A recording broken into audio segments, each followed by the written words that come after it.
5 സെൻറ്റിൽ താഴെയുള്ള ഒരു ചെറിയ ഭൂമിയാണിത്. ഈ ഭൂമിയിൽ ഒരു 3 നില ലോഡ്ജ് നിർമ്മിക്കാൻ വേണ്ടിയിട്ടാണ് ഇതിൻ്റെ ഓണർ തീരുമാനിച്ചിട്ടുള്ളത്. അപ്പോൾ അതുമായി ബന്ധപ്പെട്ടിട്ടുള്ള കുറച്ച് കാര്യങ്ങൾ അറിയുന്നതിന് വേണ്ടിയിട്ടാണ് നമ്മളിന്നിവിടെ എത്തിച്ചേർന്നിട്ടുള്ളത്.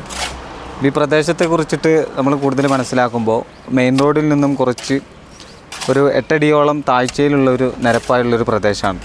അപ്പോൾ ഇവിടെ വ്യത്യസ്തമായ രീതിയിലാണ് ഇതിൻ്റെ നിർമ്മാണങ്ങൾ പുരോഗമിക്കുന്നത്. അപ്പോൾ അതിൻ്റെ കൂടുതൽ വിശേഷങ്ങൾ അറിയുന്നതിന് വേണ്ടിയിട്ട് അതിൻ്റെ നിർമ്മാണങ്ങൾക്ക് നേതൃത്വം നൽകുന്ന റിനു പി ബാബു എന്ന് പറയുന്ന എൻജിനീയറുമായിട്ട് നമുക്ക് കൂടുതൽ കാര്യങ്ങൾ സംസാരിക്കാം.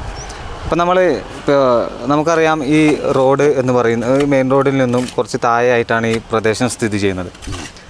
അപ്പോൾ ഇവിടെ ഇപ്പോൾ സാധാരണ രീതിയിൽ നമ്മളൊരു വീടിൻ്റെ നിർമ്മാണം കാര്യങ്ങളൊക്കെ കാണുമ്പോൾ അത് ആ നിരപ്പിൽ നിന്നും മുകളിലോട്ട് കെട്ടുന്നൊരു രീതിയിലാണ് സാധാരണക്കാരായ ആളുകളൊക്കെ കണ്ടിട്ടുള്ളത്. അപ്പോൾ ഇതെന്തുകൊണ്ടാണ്, ഏത് രീതിയിലുള്ളൊരു നിർമ്മാണത്തിൻ്റെ പുരോഗതിയാണ് ഇപ്പോൾ ഇവിടെ നടന്നുകൊണ്ടിരിക്കുന്നത് എന്നുള്ളത് ഒന്ന് വ്യക്തമായിട്ടൊന്ന് വിശദീകരിച്ചാൽ നമ്മുടെ ആളുകൾക്ക് അറിയാൻ വേണ്ടിയിട്ട്. ഇത് ശരിക്കും പറഞ്ഞാൽ നാഷണൽ ഹൈവേയുടെ ബൈപ്പാസാണ്.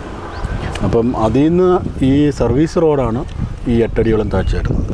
നമുക്ക് സർവീസ് റോഡിൻ്റെ ലെവലിൽ ആയിരിക്കും ബിൽഡിങ്ങിൻ്റെ ഗ്രൗണ്ട് ലെവൽ വരിക.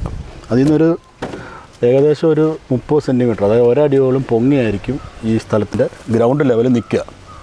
ഇപ്പോൾ കാണുന്ന താഴെ കാണുന്ന ലെവൽ എന്ന് പറയുന്നത് ഇതിൻ്റെ ഫൂട്ടിങ്ങിൻ്റെ മുകൾ വശമുള്ള ലെവൽ. ഇതിപ്പോൾ നമ്മൾ ഈ സ്ഥലത്തിന് പ്രത്യേകത എന്ന് പറഞ്ഞാൽ ഇതിൻ്റെ ഒരു സൈഡ് നല്ല ഉറപ്പുള്ള മണ്ണും, അപ്പോൾ നമ്മൾ ആ സൈഡിലത്തെ മണ്ണ് ശ്രദ്ധിച്ചറിയും. അങ്ങോട്ട് പോകും തോറും ചെളി കലർന്ന മണ്ണുമാണ്.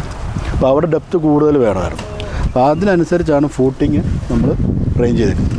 അപ്പോൾ ഇത് ഫിനിഷായി വരുമ്പോഴത്തേക്ക് ഈ സർവീസ് റോഡിനേക്കാളും 1 അടി പൊങ്ങിയായിരിക്കും നമ്മുടെ ഗ്രൗണ്ട് നിൽക്കുന്നത്. ഇപ്പോൾ കാണുമ്പം നമ്മൾ ഒരുപാട് താഴ്ന്ന് നിൽക്കുന്ന പോലെ തോന്നും, പക്ഷേ ഇതൊക്കെ ഫില്ലായി പോകുന്നതാണ്. ഇപ്പോൾ ഈ വാട്ടർ ടാങ്കും സെപ്റ്റിക് ടാങ്കും ഒക്കെ ചെയ്ത ശേഷം ഇത് മൊത്തം ഫില്ല് ചെയ്തിട്ട് അതിന് മുകളിലായിരിക്കും നമ്മുടെ പ്ലിന്ത് ലെവൽ ബീം വരിക. അതാണ് അതിൻ്റെ ഡിഫറൻസ്. ഇപ്പോൾ കാണുമ്പം ഉള്ള താഴ്ചയൊന്നും ബിൽഡിങ്ങിനുണ്ടാവില്ല.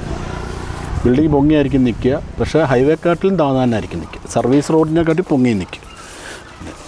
ഓക്കെ. അപ്പോൾ ആ പ്രദേശം എന്ന് പറയുന്നത് കുറച്ച് മണ്ണിന് കുറച്ച് ബലക്കുറവുണ്ട് എന്നുള്ളത് നിങ്ങൾ സൂചിപ്പിച്ചു. അപ്പോൾ അങ്ങനെയാണെങ്കിൽ ഈ നിർമ്മാണം ഇപ്പോൾ 3 നില കെട്ടിടമാണ് ഇവിടെ വരുന്നത് എന്നുള്ളതും